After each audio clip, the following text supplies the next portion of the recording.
প্রিয় ছাত্রছাত্রী, ପୂର୍ବ ଭିଡିଓରେ ଆମେ ସଭ୍ୟ ଜମିଦାର ଗଳ୍ପର ଗାଳ୍ପିକଙ୍କ ବିଷୟରେ ଅବଗତ ହୋଇଥିଲେ। ତଥାପି ଜାଣି ରଖନ୍ତୁ ଯେ ସଭ୍ୟ ଜମିଦାର ଗଳ୍ପର ଗାଳ୍ପିକ ହେଲେ ଫକୀର ମୋହନ ସେନାପତି।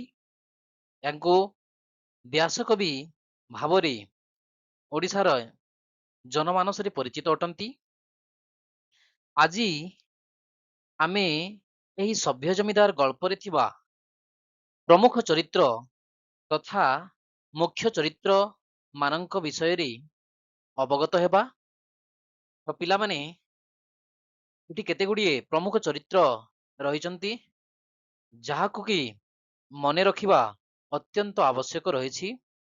ତ ପିଲାମାନେ ଜାଣି ରଖନ୍ତୁ ଯେ ଗଳ୍ପ ହେଉ କିମ୍ବା ଏକାଙ୍କିକା ହେଉ, ସେ ଭିତରେ ଥିବା ଚରିତ୍ର ମାନଙ୍କ ବିଷୟରେ ଯଦି ଆମକୁ ସୂଚନା ନଥିବ, ତାହେଲେ ସେଇ ଗଳ୍ପ ହେଉ କିମ୍ବା ଏକାଙ୍କିକା ବୁଝିବା କଷ୍ଟକର ହୋଇପଡେ। ତ ପିଲାମାନେ, ତେଣୁ ସେଥିପାଇଁ ଗଳ୍ପ କିମ୍ବା ଏକାଙ୍କିକାରେ ଯେଉଁ ସବୁ ଚରିତ୍ର ମାନେ ରହିଛନ୍ତି ତାଙ୍କ ବିଷୟରେ ଜାଣି ରଖିବା ଏକାନ୍ତ ଆବଶ୍ୟକ ଅଟେ।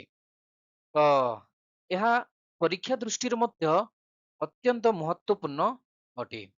ତ ବର୍ତ୍ତମାନ ଆମେ ଜାଣିବା ଯେ ମୁଖ୍ୟ ଚରିତ୍ର ମାନଙ୍କ ଭିତରେ ଅଛନ୍ତି ବାବୁ ବଳରାମ ବଳ,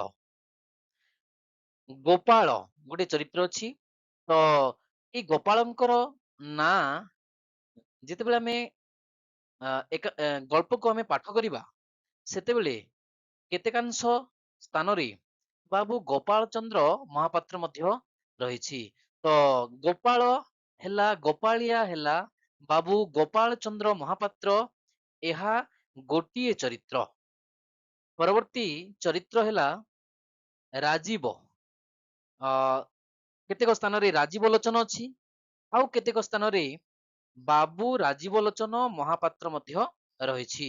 ତ ଏହା ମଧ୍ୟ ଅନ୍ୟ ଏକ ମୁଖ୍ୟ ଚରିତ୍ର ଅଟେ। ପରବର୍ତ୍ତୀ ଚରିତ୍ର ହେଲା ସାଆନ୍ତାଣୀ ବୋଲି କୁହାଯାଇଛି ଗୋଟେ ଚରିତ୍ର।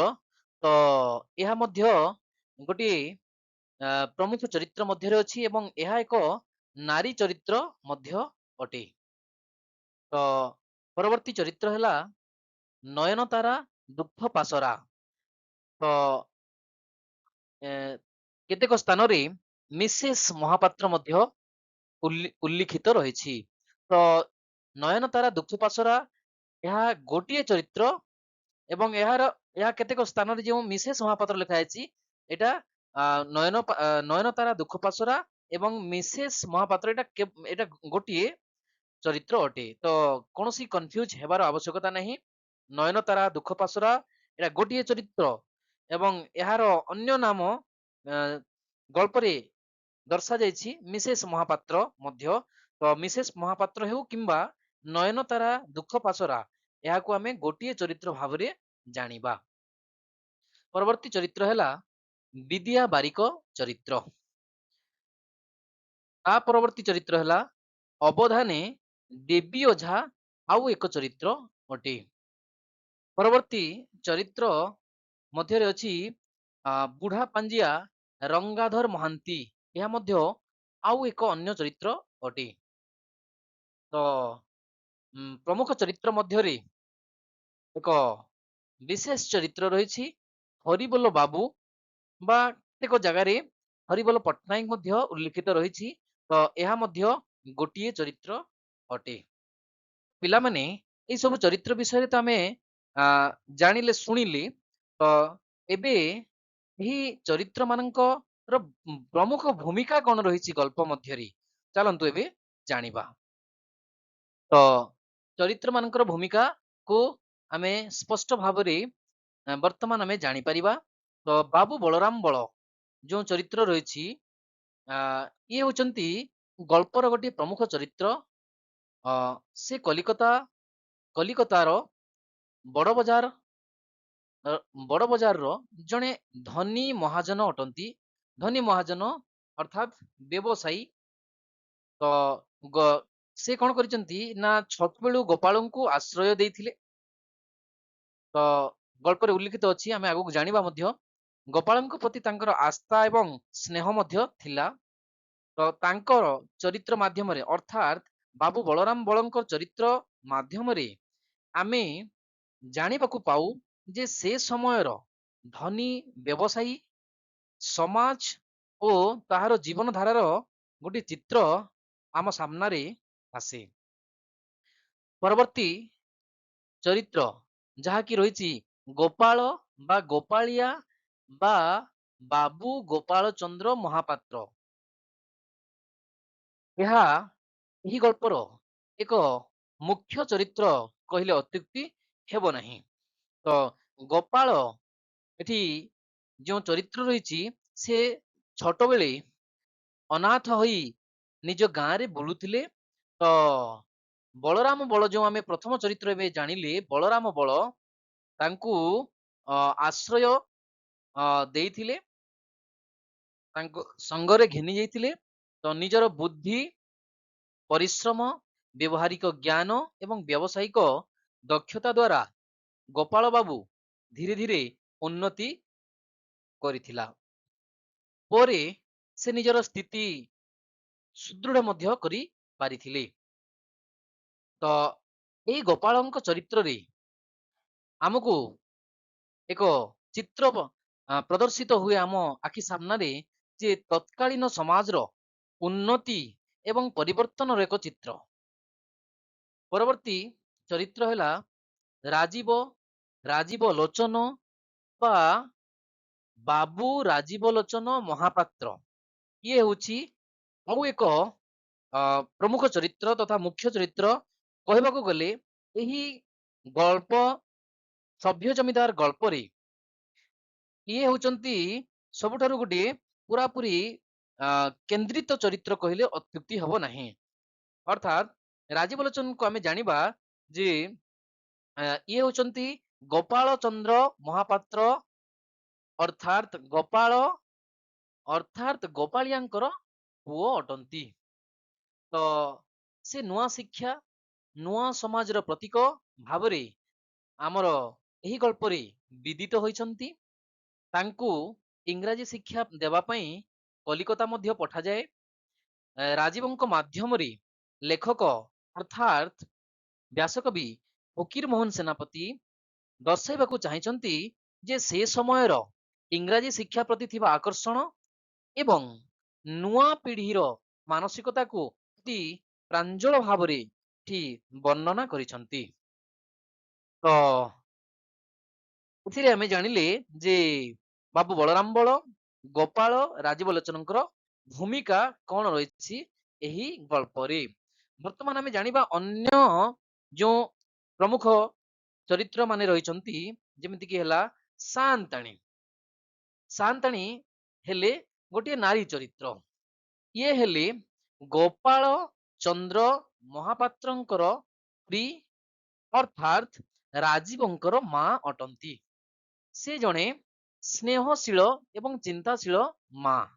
କାହିଁକି କହିଲେ ସେ ସର୍ବଦା ନିଜର ପୁଅର ଭବିଷ୍ୟତ ଏବଂ ଶିକ୍ଷା ପାଇଁ ସର୍ବଦା ଚିନ୍ତିତ ରହନ୍ତି। ପୁଅର ଭଲ ଭବିଷ୍ୟତ କେମିତି ହେବ, ତାଙ୍କର ଏହା ମୁଖ୍ୟ ଇଚ୍ଛା ଥିଲା। ତ ଏହି ଚରିତ୍ର ମାଧ୍ୟମରେ ଗାଳ୍ପିକ ଫକୀର ମୋହନ ସେନାପତି ଜଣେ ମାଙ୍କର ସନ୍ତାନ ପ୍ରତି ଥିବା ସ୍ନେହ ଏବଂ ଚିନ୍ତାକୁ ଏଠି ଅତି ସୁନ୍ଦର ଭାବରେ ବର୍ଣ୍ଣନା କରିଛନ୍ତି। ପରବର୍ତ୍ତୀ ଚରିତ୍ରକୁ ଆସିବା। ପରବର୍ତ୍ତୀ ଚରିତ୍ରର ନାଁ ହେଲା ନୟନତାରା ଦୁଃଖ ପାସରା ଓରଫ ମିସେସ ମହାପାତ୍ର। ଏହା ଗୋଟିଏ ଚରିତ୍ର ଅଟେ। ତ ଏହା ମଧ୍ୟ ଏକ ନାରୀ ଚରିତ୍ର।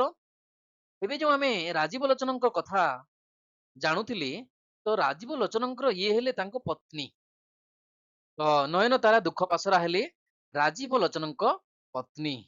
ନିଜକୁ ସେ ଶିକ୍ଷିତା, ସ୍ୱାଧୀନା ଏବଂ ଆଧୁନିକ ମନେ କରୁଥିବା ଜଣେ ନାରୀ ଏହି ଗଳ୍ପରେ ତାଙ୍କ ବିଷୟରେ କୁହାଯାଇଛି।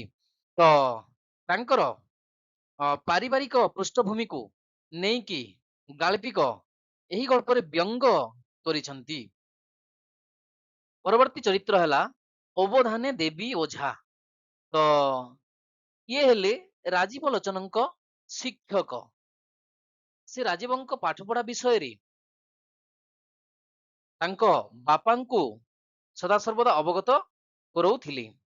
ତ ତାଙ୍କ ଚରିତ୍ର ମାଧ୍ୟମରେ ଏଠି ଗାଳ୍ପିକ କହିଛନ୍ତି ଯେ ସେ ସମୟର ପାରମ୍ପରିକ ଶିକ୍ଷା ପଦ୍ଧତି ଯେଉଁ ଥିଲା ଏବଂ ଗୁରୁ ଶିଷ୍ୟଙ୍କର ଯେଉଁ ସମ୍ପର୍କ ଥିଲା ତାହାରି ଚିତ୍ରକୁ ଏଠି ଦର୍ଶାଇବାକୁ ଚେଷ୍ଟା କରିଛନ୍ତି। ଅନ୍ୟ ଏକ ଚରିତ୍ର ରହିଛି ବିଦ୍ୟା ବାରିକ ଚରିତ୍ର। ବିଦ୍ୟା ବାରିକ ଚରିତ୍ର ଯେଉଁ କଥା କୁହାଗଲା, ତ ବିଦ୍ୟା ବାରିକ ହେଲେ ବାବୁ ବଳରାମ ବଳ, ଯେଉଁ ଫାର୍ଷ୍ଟରେ ବା ପ୍ରଥମରେ ଯେଉଁ କୁହାଯାଇଥିଲା ଯେଉଁ ଚରିତ୍ର ବିଷୟରେ, ବଳରାମ ବଳଙ୍କର ଗଦିର ଜଣେ ଚାକର ଅଟନ୍ତି। ତ ବଳରାମ ବଳଙ୍କର ଯେଉଁ ଦୈନନ୍ଦିନ କାର୍ଯ୍ୟ ଚାଲେ ଗଦିରେ, ତାଙ୍କର କାର୍ଯ୍ୟକୁ ଇଏ ଠିକ ହିସାବରେ ସୁଚାରୁ ରୂପେ କରିଥାନ୍ତି। ତ ଏଇଠି ଗଳ୍ପରେ ଉପସ୍ଥାପନ କରିବାରେ ବିଦ୍ୟାବାରୀଙ୍କର ଚରିତ୍ର ସାହାଯ୍ୟ କରିଛି ବୋଲିକି ଏଠି ଦର୍ଶେଇଛନ୍ତି। ପିଲାମାନେ, ଏବେ ଆମେ ଜାଣିଗଲେ ଯେ ଏହି ଗଳ୍ପ ମଧ୍ୟରେ ଥିବା ପ୍ରମୁଖ ତଥା ମୁଖ୍ୟ ଚରିତ୍ର ମାନଙ୍କର ଭୂମିକା ବିଷୟରେ ମଧ୍ୟ ଆମେ ଅବଗତ ହୋଇଗଲେ। ଏବେ ଚାଲନ୍ତୁ ଆମେ ଜାଣିବା ଯେ ଏହି ଗଳ୍ପ ମଧ୍ୟରେ ଆଉ କେଉଁ ଅନ୍ୟାନ୍ୟ ଚରିତ୍ର ରହିଛନ୍ତି। ତ ହଁ, ଆଉ ଦୁଇଟି ପ୍ରମୁଖ ଚରିତ୍ର ରହିଛନ୍ତି ଯେଉଁଠି ମୁଖ୍ୟ ଚରିତ୍ର। ତ ଜାଣିବା ବର୍ତ୍ତମାନ ଯେ ଆଉ ଏକ ପ୍ରମୁଖ ଚରିତ୍ର ବିଷୟରେ ଜାଣିବା, ଯାହାଙ୍କର ନାଁ ହେଉଛି ବୁଢା ପାଞ୍ଜିଆ ରଙ୍ଗାଧର ମହାନ୍ତି।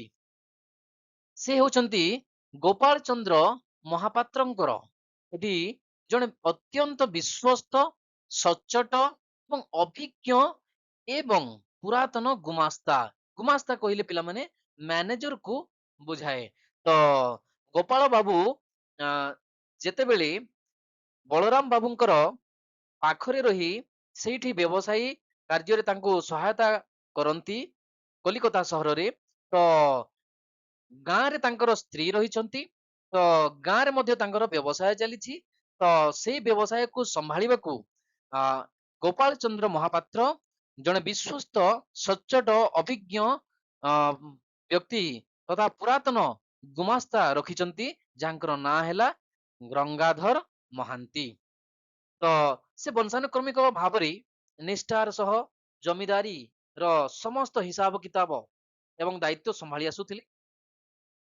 ପରବର୍ତ୍ତୀ ସମୟରେ ଯେତେବେଳେ ଗୋପାଳ ବାବୁଙ୍କର ଦେହାନ୍ତ ହୋଇଯାଇଛି, ସେତେବେଳେ ରାଜୀବ ବାବୁ ଜମିଦାରୀ ଦାୟିତ୍ୱରେ ରହିଛନ୍ତି ଏବଂ ଜମିଦାରୀ ଦାୟିତ୍ୱରେ ଯେତେବେଳେ ରାଜୀବ ବାବୁ ଆସିଛନ୍ତି, ସେତେବେଳେ ରଙ୍ଗାଧର ମହାନ୍ତି ଏବଂ ରାଜୀବ ବାବୁଙ୍କର ଠିକ ହିସାବରେ ତାଳମେଳ ଅର୍ଥାତ୍ ଖାପ ଖାଇ ପାରୁ ନଥିଲା। ତେଣୁ ସେଇଥି ଯୋଗୁଁ ରାଜୀବ ବାବୁ ଅର୍ଥାତ୍ ରାଜୀବ ଲୋଚନ ମହାପାତ୍ର ରଙ୍ଗାଧର ମହାନ୍ତିଙ୍କୁ ବାହାର କରି ଦେଇଥିଲେ। ତ ଇଏ ହେଲା ଗୋଟିଏ ଚରିତ୍ର। ଆଉ ଏକ ପ୍ରମୁଖ ଚରିତ୍ର ଯାହାକୁ ଜାଣିବା ଆମେ ଯେ ହରିବୋଲ ବାବୁ ବୋଲି କୁହାଯାଇଛି। ଗଳ୍ପ ମଧ୍ୟରେ କେତେକ ସ୍ଥାନରେ ହରିବୋଲ ପଟ୍ଟନାୟକ ମଧ୍ୟ ରହିଛି। ତ ସେ ହଉଛନ୍ତି ଜଣେ ଚତୁର, ଚାଲାକ ଆଉ ସ୍ୱାର୍ଥ ଓ ସ୍ୱାର୍ଥପର ବ୍ୟକ୍ତି। ଅର୍ଥାତ୍ ଏଠି ଯଦି କହିବାକୁ ଯିବା, ସେ ନିଜର ଚାଟୁକାରିତା ଓ ଷାଠିଏ ବୁଦ୍ଧି ବଳରେ ନୂତନ ଜମିଦାର ଯାହାକୁ ଏଇଠି ରାଜୀବ ଲୋଚନକୁ ନୂତନ ଜମିଦାର ଭାବରେ ବିଦିତ କରାଯାଇଛି। ପୁରାତନ ଜମିଦାର କହିଲେ ରାଜୀବ ଲୋଚନଙ୍କ ପିତା ଯିଏ ଗୋପାଳ ଚନ୍ଦ୍ର ମହାପାତ୍ର ଥିଲେ, ସେ ହେଲେ ପୁରାତନ ଜମିଦାର। ତ ଏଠି ନୂତନ ଜମିଦାର ଭାବରେ ରାଜୀବ ଲୋଚନକୁ କୁହାଯାଇଛି, ଯିଏ କଲିକତାରୁ ଆସି ସଭ୍ୟତାର ଅନ୍ଧାନୁକରଣ କରୁଥିଲେ। ତାଙ୍କୁ ହରିବୋଲ ବାବୁ ଭୁଲ ବାଟରେ ନେଇ ନିଜର ସ୍ୱାର୍ଥ ହାସଲ କରିବାକୁ ଏଠି ଚେଷ୍ଟା କରିଛନ୍ତି। ତ ଏହି ହରିବୋଲ ବାବୁଙ୍କ ଚରିତ୍ରକୁ ଅତି ବ୍ୟଙ୍ଗ ବିଦ୍ରୂପ ଭାବରେ ବ୍ୟାସକବି ଫକୀର ମୋହନ ସେନାପତି ଉପସ୍ଥାପନ କରିଛନ୍ତି। ତ ପିଲାମାନେ, ଏଇ ସବୁ ଚରିତ୍ର ଥିଲା ପ୍ରମୁଖ ଚରିତ୍ର ଗୁଡିକ ତଥା ମୁଖ୍ୟ ଚରିତ୍ର ଗୁଡିକ। ବର୍ତ୍ତମାନ ଆମେ ଜାଣିବା ଯେ ଅନ୍ୟାନ୍ୟ ଆଉ କଣ ଚରିତ୍ର ରହିଛନ୍ତି। ତ ଅନ୍ୟାନ୍ୟ ଚରିତ୍ର ଗୁଡିକ ମଧ୍ୟରେ ଅଛନ୍ତି ପୂଜାରୀ, ଅର୍ଥାତ୍ ତାଙ୍କୁ ରୋଷେଇଆ ବ୍ରାହ୍ମଣ ବୋଲି କୁହାଯାଇଛି। ଏହା ବଳରାମ ବାବୁଙ୍କ ଘରେ ରୋଷେଇ କରୁଥିବା ଜଣେ ବ୍ରାହ୍ମଣ ବ୍ୟକ୍ତି। ତାପରେ ଆସିବା ଆମେ ସୌଦାଗର। ତ ସୌଦାଗର ବଳରାମ ବାବୁଙ୍କ ସହ ବ୍ୟବସାୟିକ କାରବାର କରୁଥିବା ବ୍ୟକ୍ତିଙ୍କୁ ଏଠି ସୌଦାଗର ବୋଲି ଦର୍ଶାଯାଇଛି। ତ ଗଳ୍ପରେ ଯେତେବେଳେ ଆମେ ପଢିବା ସେତେବେଳେ ଏଇ ସୌଦାଗରଙ୍କ ଠାରୁ ବଳରାମ ବାବୁ କେତେ ଗୋଟି ଆକବରୀ ମୋହର ମଧ୍ୟ କିଣିଥିଲେ। ତ ପରବର୍ତ୍ତୀ ଚରିତ୍ର ହେଲେ ଦୋଭାଷୀ ବୋଲି କୁହାଯାଇଛି।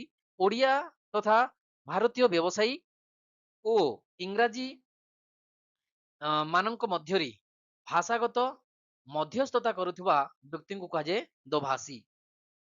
ପରବର୍ତ୍ତୀ ଚରିତ୍ର ହେଲେ ଗୁମାସ୍ତା। ତ ଗୁମାସ୍ତା ମାନଙ୍କୁ ଏଠି ଦର୍ଶାଯାଇଛି।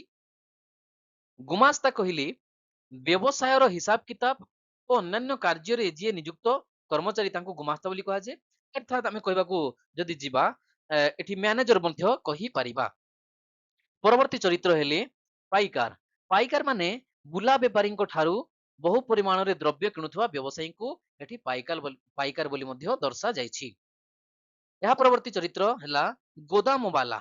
ତ ଏହି ପାଇକାର ମାନଙ୍କ ଠାରୁ କଣ କରନ୍ତି ନା ଦ୍ରବ୍ୟ କିଣିକିରି ଯେଉଁ ବ୍ୟକ୍ତି ଗୋଦାମରେ ରଖନ୍ତି ତାଙ୍କୁ ଗୋଦାମବାଲା ବୋଲି କୁହାଯାଇଅଛି।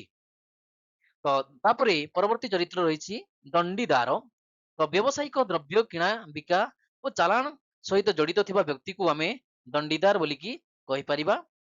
ତ ପରବର୍ତ୍ତୀ ତଥା ଏଠି ଅନ୍ତିମ ଚରିତ୍ର ଯାହା ରହିଛି ଇଂରେଜ ସାହେବ ମାନେ, ଏଠି ଇଂରାଜ ହେଇଯାଇଛି ତ ସ୍ପେଲିଂ ମିଷ୍ଟେକ୍ ଅଛି। ତ ଇଂରେଜ ସାହେବ ମାନେ ତ ସେ ସମୟରେ କଲିକତାର ବ୍ୟବସାୟିକ ପରିବେଶ ସହ ଜଡିତ ଥିବା ଇଂରେଜ ବ୍ୟକ୍ତି ମାନଙ୍କୁ ଏଠି କୁହାଯାଇଛି। ତ ଏଠି ଜାଣି ରଖିବା ପିଲାମାନେ ଏଇ ସବୁ ଚରିତ୍ର ଗୁଡିକ ହେଲା ଅନ୍ୟାନ୍ୟ ଚରିତ୍ର ରହିଛି। ଆମେ ଏହି ଭିଡିଓରେ ଜାଣିଲେ ଯେ ସଭ୍ୟ ଜମିଦାର ଗଳ୍ପରେ ଥିବା ପ୍ରମୁଖ ତଥା ମୁଖ୍ୟ ଚରିତ୍ର ମାନଙ୍କ ବିଷୟରେ ଜାଣିଲେ ଏବଂ ଅନ୍ୟାନ୍ୟ ଚରିତ୍ର ମାନଙ୍କ ବିଷୟରେ ମଧ୍ୟ ଜାଣିଲେ। ତ ଏଇ ସବୁ ଚରିତ୍ର ମାନଙ୍କୁ ଠିକ ହିସାବରେ ପିଲାମାନେ ମନେ ରଖ।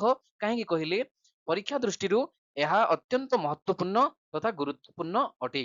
ତ ଏହି ଭିଡିଓରେ ଆଜିକାର ଶିକ୍ଷାଦାନ ଏତିକି ରହିବ। ତ ଜୟ ହିନ୍ଦ। ଆଗକୁ ନୂଆ ଭିଡିଓ ମଧ୍ୟ ଆସିବ।